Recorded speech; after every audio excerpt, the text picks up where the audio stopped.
Salut, je m'appelle Mei Ling et j'ai 29 ans. Tout le monde qui a grandi en tant qu'Américain d'origine asiatique vous dira que ce n'est pas une promenade de santé. Étant d'origine chinoise-américaine, j'ai été confronté à quelques incidents désagréables dans ma vie. Sans aucun doute, j'ai appris à me familiariser avec la discrimination, ainsi qu'à me battre pour ma dignité. J'avais appris à naviguer dans la vie avec résilience. Je n'avais pas le choix, sinon je serais exposée à plus de méchanceté de la part des gens qui m'entourent. Malheureusement, il semblait que mon beau-père était inconscient de l'étendue de l'ignorance et de la stupidité américaine. Laissez-moi vous donner un contexte sur ma situation familiale. Pendant ces moments-là, je veux dire, pouvez-vous imaginer rejoindre une famille avec de telles cultures différentes et être exclu par nous tous?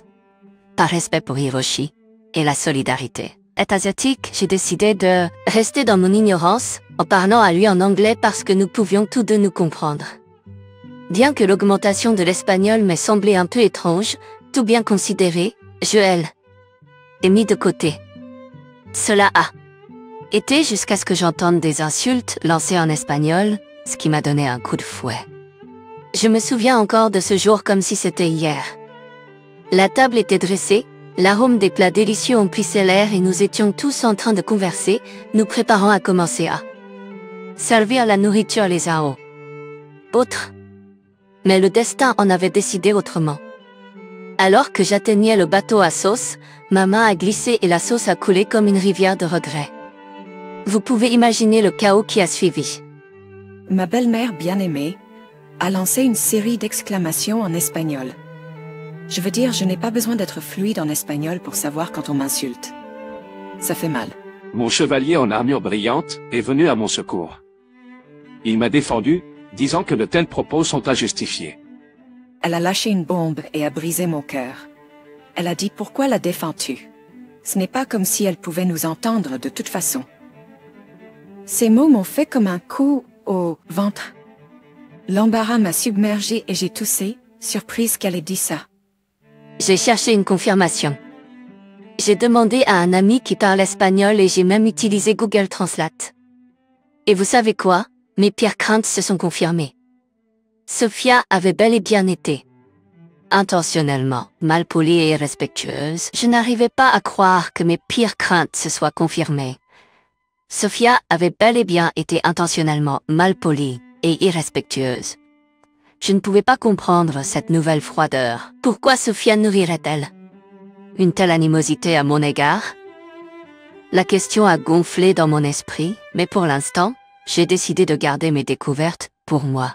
J'ai décidé d'attendre, observant les dynamiques au sein de notre famille multiculturelle et attendant le moment opportun pour aborder cette question de front.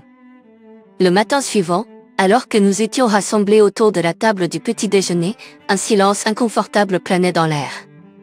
Je suis restée assise tranquillement, mes pensées tourbillonnaient. Tandis que le reste de la famille s'engageait dans ses banalités habituelles. Sophia et Marc, comme d'habitude, ont commencé à parler en espagnol, sans se rendre compte de la portée de leurs mots. Sophia a regretté d'avoir épousé ce vieil homme stupide, a-t-elle déclaré, totalement inconsciente de ma compréhension de ces mots. Mes oreilles se sont redressées et mon cœur s'est affaissé. Encore une fois, Sophia a laissé échapper ses sentiments réels, entachant l'harmonie de nos rituels alimentaires.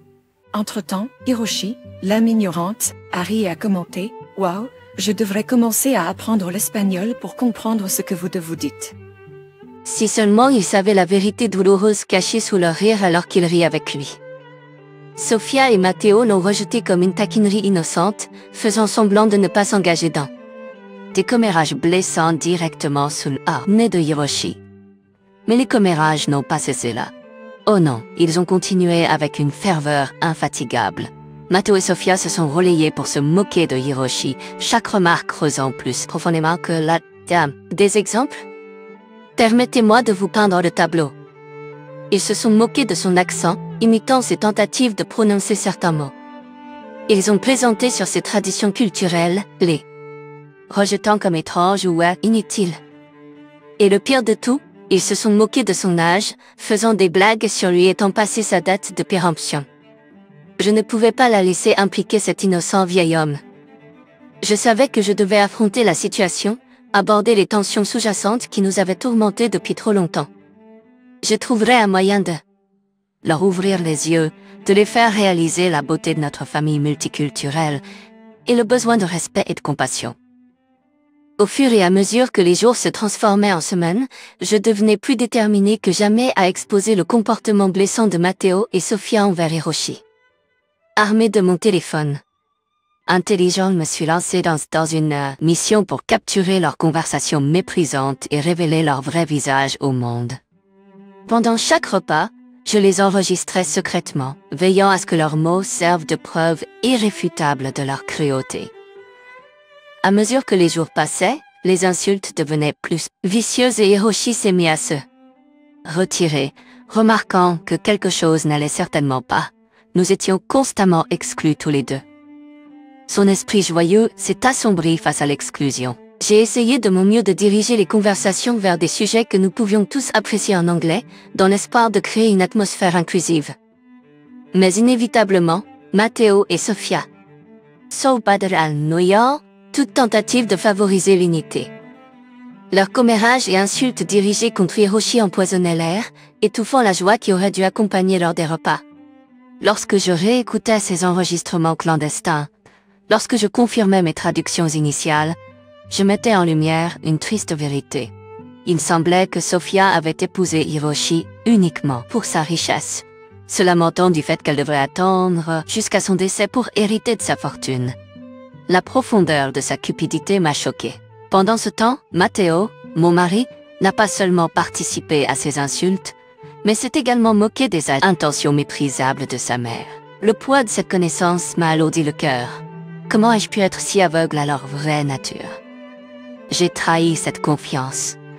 Il était clair que je devais prendre position, non seulement pour le bien d'Hiroshi, mais aussi pour l'intégrité et l'amour que notre famille méritait. Dans le silence de la nuit, j'ai écouté encore et encore ces conversations enregistrées, alimentant ma détermination à confronter Mark et Sofia avec la preuve irréfutable de leur mépris.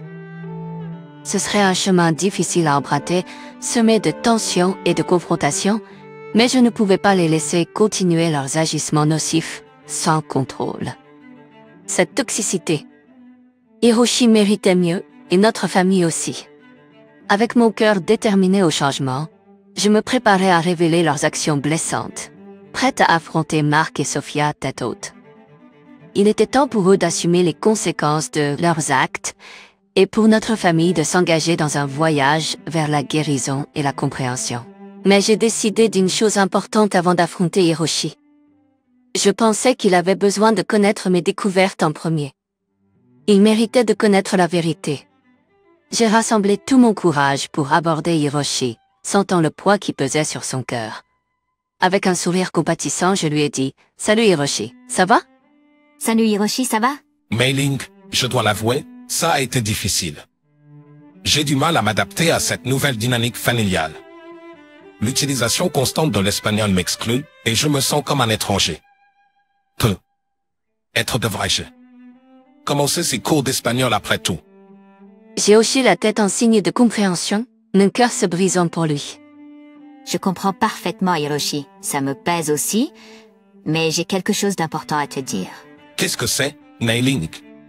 Hiroshi, je comprends l'espagnol. J'ai pu suivre toutes les conversations de Mark et Sofia. Ils ne le savaient pas parce que je n'ai jamais participé aux conversations en espagnol.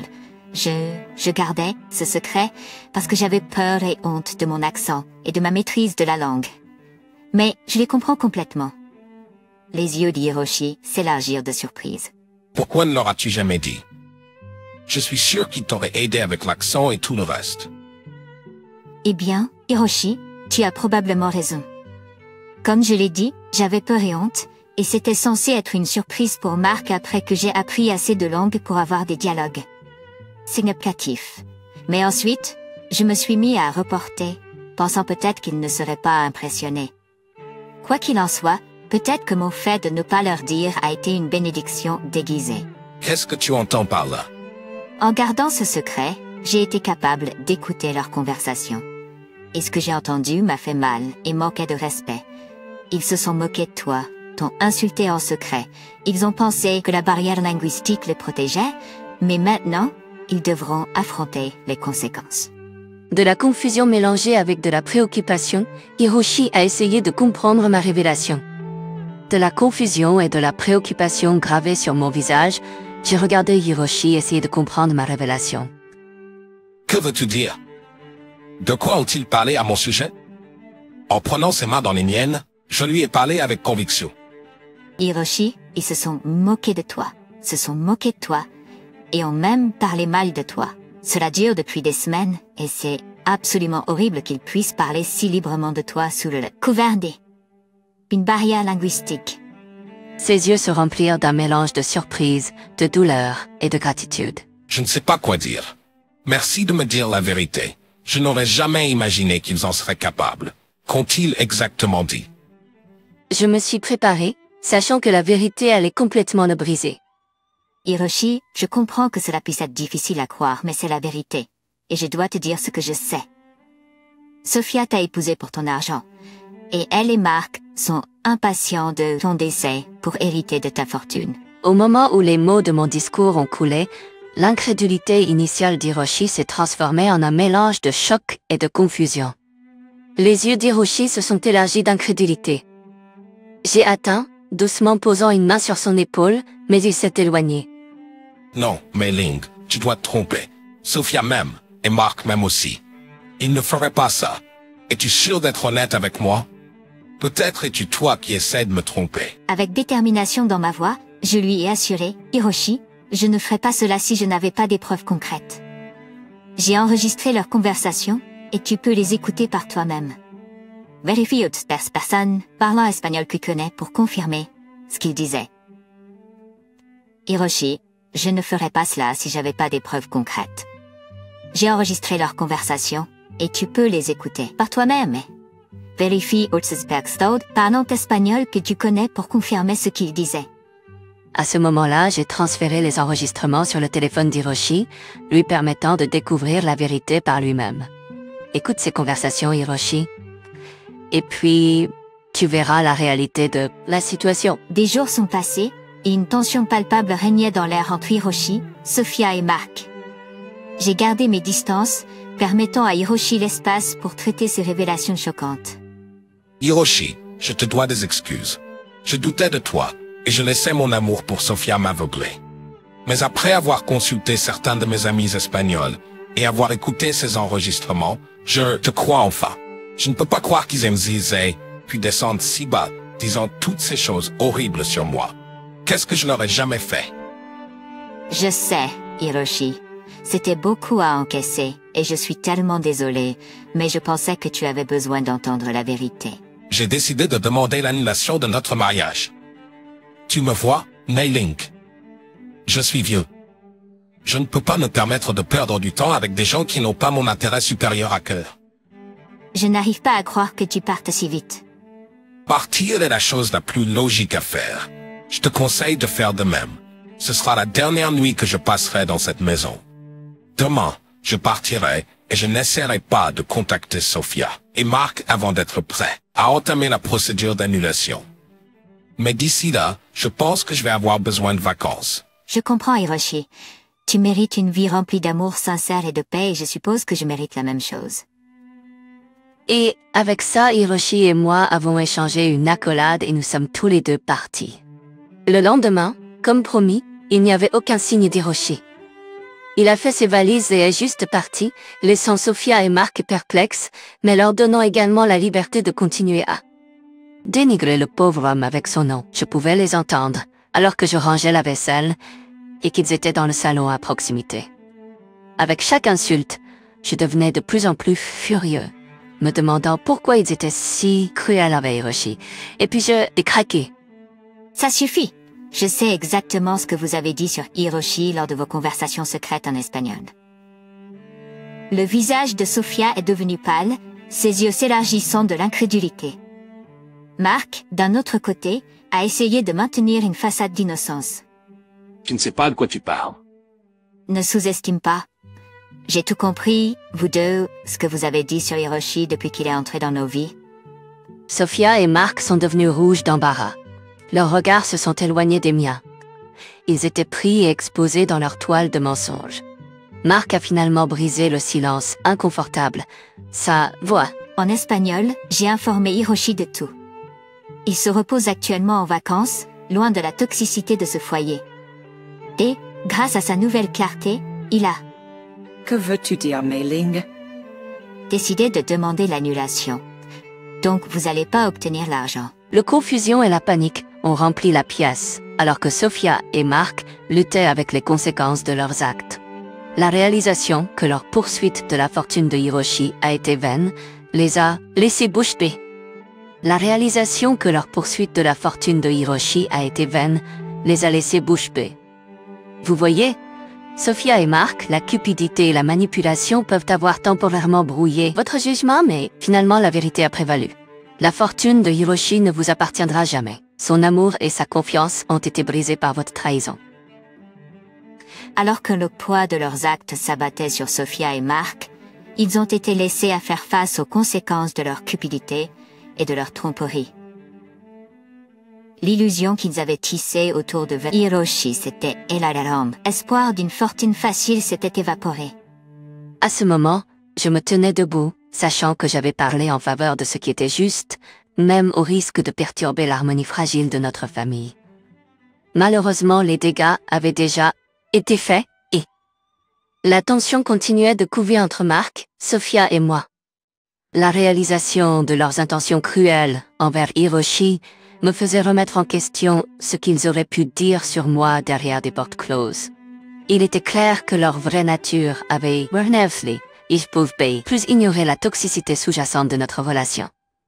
J'ai donc commencé à planifier discrètement ma stratégie de sortie. J'ai contacté Hiroshi, cherchant conseil et soutien. Sa nature gentille et sa compréhension m'ont apporté le soutien dont j'avais besoin pour faire cet important pas.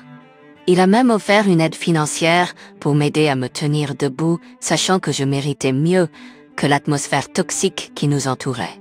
Des jours se transformèrent en semaines, tandis que j'attendais le moment parfait pour révéler ma décision. La tension dans la maison restait palpable.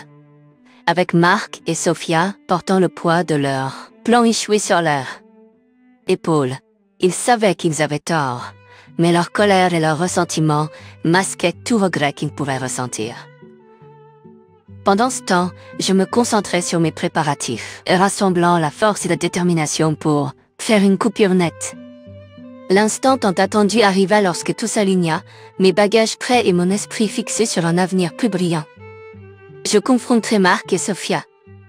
Je leur expliquerai calmement que leurs actes brisaient la confiance et l'amour que nous partagions autrefois. Il était clair que rester dans cet environnement toxique ne ferait que causer davantage de tort.